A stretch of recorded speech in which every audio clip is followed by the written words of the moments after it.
नमस्कार दोस्तों, स्वागत है आप सभी का एक और नई वीडियो में।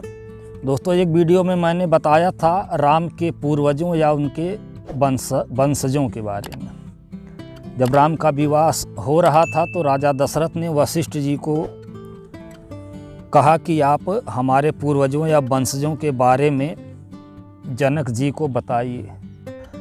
तो जब वशिष्ठ जी ने राजा दशरथ के वंशजों का विवरण बताया जनक को, तो उसके बाद राजा जनक भी अपने वंशज या अपने पूर्वजों के बारे में बता रहे हैं कि सबसे पहले तीनों लोक में प्रसिद्ध धर्मात्मा सत्यवादी राजा निमि हुए।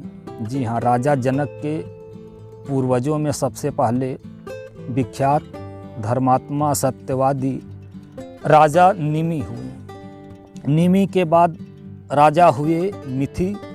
मिथि के बाद राजा बने जनक।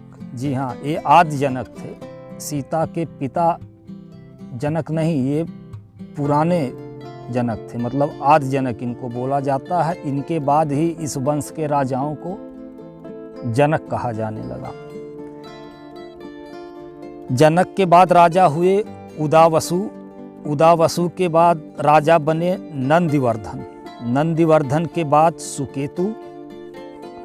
सुकेतु के बाद प्रतापी राजा हुए देवरात। जी हाँ, देवरात।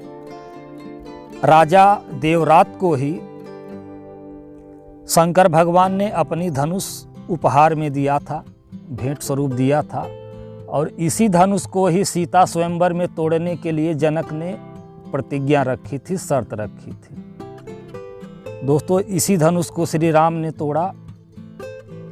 तो जो धनुष श्री राम ने तोड़ा उसको जनक के पूर्वज या वंशज एक राजा थे देवरात, जिन्हें भगवान शंकर ने दिया था। देवरात के बाद राजा बने बृहद्रथ। उसके बाद महावीर। महावीर के बाद राजा हुए घृतिमान। घृतिमान के बाद राजा बने सुघृति। उसके बाद राजा हुए धृष्टकेतु। धृष्टकेतु के बाद राजा बने हर्षव। हर्षव। उसके बाद राजा हुए मरु। मरु के बाद राजा बने प्रतिंधक।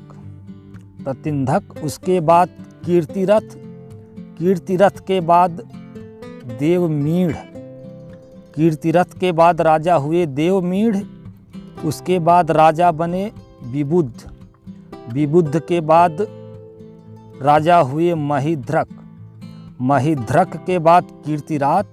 कीर्तिरात के बाद महारोमा। महारोमा के बाद राजा हुए स्वर्णरोमा। स्वर्णरोमा के बाद हस्वरोमा।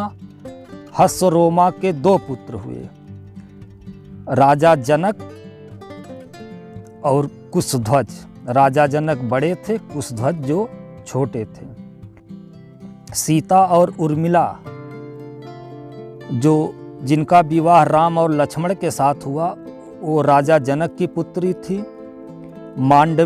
मांडवी और श्रुत कीर्ति, जिनका विवाह क्रमशः भरत और शत्रुघ्न के साथ हुआ, वह राजा कुशध्वज की